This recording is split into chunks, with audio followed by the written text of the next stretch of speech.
आज़ाद बोल इंडिया के इस वीडियो में आपका खैर मकदम है। मैं हूं आदिल खान आज़ाद। इस वीडियो में देखिए ट्रंप की तरफ से दोबारा जंग छेड़ने का खुला सिग्नल। आपको बताएंगे कि ईरान क्यों कह रहा है कि बातचीत का रास्ता लगभग हो चुका है बंद, यानी उधर से भी जंग का ही सिग्नल है। बात होगी मिसाइल के बाद भी ईरान की तरफ से किए गए अमेरिका के बड़े नुकसान की, और आपको ये भी बताएंगे कि आखिर दुश्मन के हमलों के बाद ईरान ने SCO से किस सिलसिले में मांगी है मदद। लेकिन सबसे पहले खबर जंग की। अब बातचीत नहीं, जंग होगी, क्योंकि जंग का रास्ता एक बार फिर खुलता दिख रहा है, और इसका सबसे बड़ा इशारा खुद डोनाल्ड ट्रंप के ताज़ा बयानों से मिल रहा है।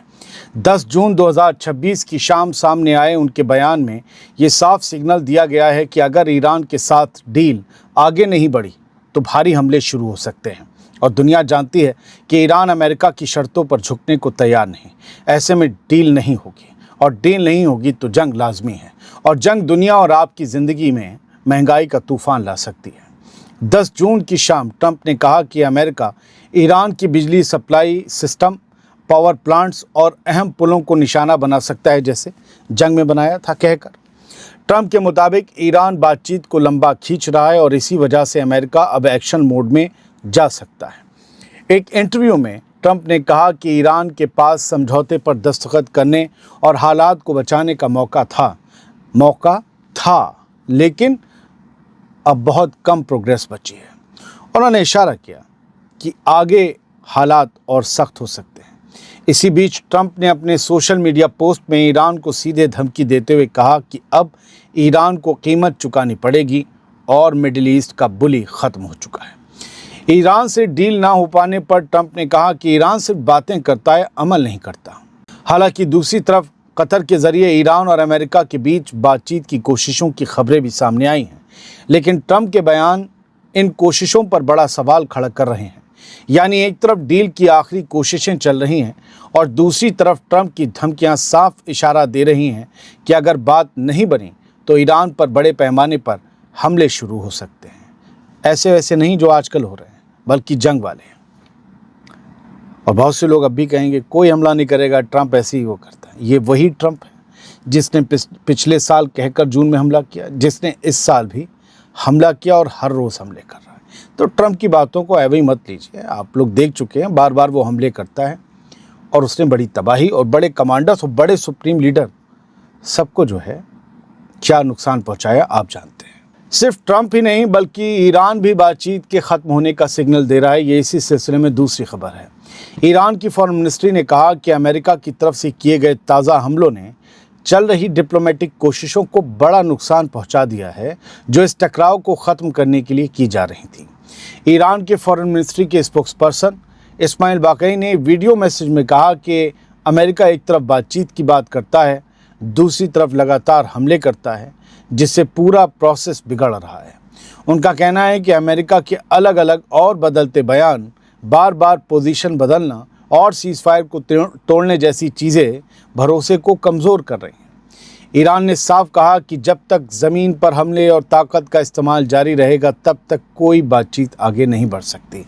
यानी ईरान भी एक तरफ से बातचीत को रोकने का इशारा दे रहा है। इस्माइल बाक़ई के मुताबिक किसी भी डिप्लोमेटिक प्रोसेस को सबसे ज़्यादा नुकसान तब होता है जब बातचीत के बीच फ़ौजी कार्रवाई या हमले शुरू कर दिए जाएं।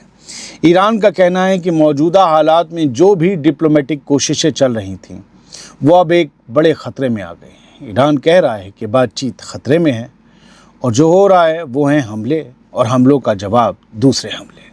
अब एक खबर जिसका जिक्र हेडलाइंस में नहीं था, छुपा के रखी। क्या ओमान के करीब एक ऑयल टैंकर पर हुआ हमला अब समंदर में जंग की ओर फैलने का इशारा दे रहा है? एक टैंकर पर हमला हुआ है, आग लगी है ज़बरदस्त उस टैंकर में।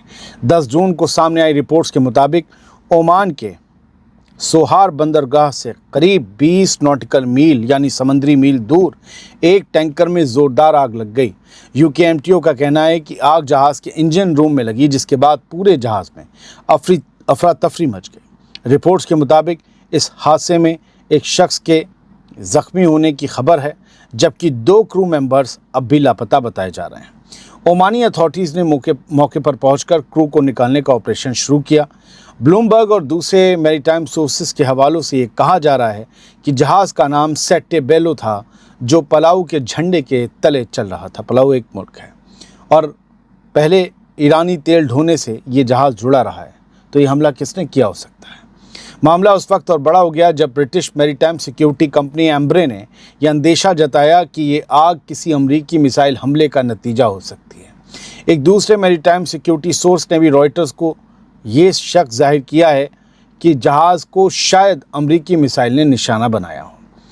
कुछ रिपोर्ट्स में यहाँ तक कहा गया है कि मिसाइल सीधे इंजन रूम के करीब लगी, जिसके बाद आग भड़क उठी। हालांकि अमेरिका की तरफ से अभी तक इस मामले पर कोई ऑफिशियल तस्दीक सामने नहीं आई है। इस पूरे वाक़े की अहमियत इसलिए भी बढ़ जाती है क्योंकि हुर्मुज़ और ओमान के आसपास का समुद्री इलाका पहले ही अमेरिका और ईरान के टकराव की वजह से दुनिया का सबसे ज़्यादा टेंशन वाला समुद्री रास्ता बना हुआ है। अगर वाकई ये हमला किसी मिसाइल की वजह से हुआ है तो फिर सवाल सिर्फ एक टैंकर का नहीं रहेगा, बल्कि ये पूरी समुद्री ट्रैफिक और तेल की सप्लाई के लिए एक नई और ख़तरनाक डेवलपमेंट मानी जाएगी। बढ़ते आगे, मिसाइल हमलों के बाद ईरान ने अमेरिका का एक और नुकसान करने का दावा किया है। 10 जून को सामने आई रिपोर्ट्स के मुताबिक ईरान की IRGC ने यह दावा किया कि उसने स्ट्रेट ऑफ हुर्मुज़ के करीब अमरीकी MQ-9 रीपर ड्रोन को निशाना बनाकर तबाह कर दिया है। ये करोड़ रुपए का एक ड्रोन होता है। IRGC के मुताबिक ये ड्रोन बू शहर सूबे के जम शहर के ऊपर उड़ रहा था, जहां ईरानी एयर डिफेंस सिस्टम ने उसे इंटरसेप्ट करके मार गिराया। ईरान का कहना है कि ये कार्रवाई ऐसे वक्त हुई जब अमेरिका और ईरान के बीच टकराव लगातार बढ़ रहा है और दोनों तरफ से एक दूसरे के खिलाफ जवाबी कार्रवाइयाँ जारी हैं।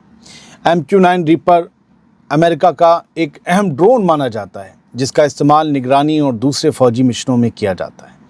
ईरानी फोर्सेस का ये दावा है कि ड्रोन को हुर्मुज़ के आसपास के इलाके में निशाना बनाया गया, जो कि इस वक्त दुनिया के सबसे ज़्यादा टेंशन वाले, सबसे ज़्यादा तनाव वाले समुद्री रास्तों में से एक बन गया है। हालांकि इस दावे की आज़ादाना तस्दीक अभी सामने नहीं आई है, लेकिन अगर ये दावा सही साबित होता है तो अपाचे हेलीकॉप्टर के बाद अमेरिका को लगा ये 2 दिन में दूसरा बड़ा झटका माना जा सकता है। एक खबर ये है कि ईरान ने SCO से मदद मांगी है। क्यों? खबर सुनिए। ईरान ने शंघाई कोऑपरेशन ऑर्गेनाइजेशन के तमाम मेंबर मुल्कों से मदद की अपील की है और कहा है कि हालिया अमरीकी इसराइली हमलों के बाद उसके साइंटिफिक मराकज़, उसके साइंटिफिक सेंटर्स और टेक्नोलॉजी से जुड़े अहम ठिकानों को नुकसान पहुँचा है। ईरान के वाइस प्रेसिडेंट हुसैन अफशीन ने इस सिलसिले में ख़त भेजा है SCO, जिसमें कहा गया है कि कई research centres, labs, data systems और दूसरी अहम साइंटिफिक फैसिलिटीज़ इन हमलों से असरअंदाज हुई हैं। उनके मुताबिक सिर्फ इमारतों को ही नुकसान नहीं पहुंचा, बल्कि कई साइंटिफिक प्रोजेक्ट्स भी रुक गए हैं और रिसर्च से जुड़े हज़ारों लोगों के काम पर असर पड़ा है, रोज़ी रोटी पर असर पड़ा है। ईरान का कहना है कि ये मामला सिर्फ एक मुल्क का नहीं, बल्कि साइंस और टेक्नोलॉजी से जुड़े पूरे नेटवर्क का मसला है। इसलिए शंघाई कोऑपरेशन ऑर्गेनाइजेशन के मुल्कों को मिलकर इसकी हिफाजत के लिए कदम उठाने चाहिए। SCO से, चाइना से मदद, यानी अब ईरान सिर्फ फौजी या सियासी मदद की बात नहीं कर रहा, बल्कि अपने साइंटिफिक ढांचे को बचाने के लिए भी अपने दोस्तों और हम ख्याल मुल्कों से खुलकर मदद मांग रहा है। खबरें यहीं तक। आज बहुत बिजी दिन था, कई मसलों में और कई पछड़ों में फंसा हुआ था। जहां शिफ्ट किया है अभी वहां कई काम चल रहे हैं। स्टूडियो में भी काम था, इसीलिए आज वीडियोस पर असर पड़ा। फ्रीक्वेंसी भी कम हुई, ड्यूरेशन भी कम हुई और टाइमिंग भी गड़बड़ हुई। तो आप सबसे माजरत, और बस ठीक हो जाएगा। सलामत रहिए, खुश रहिए।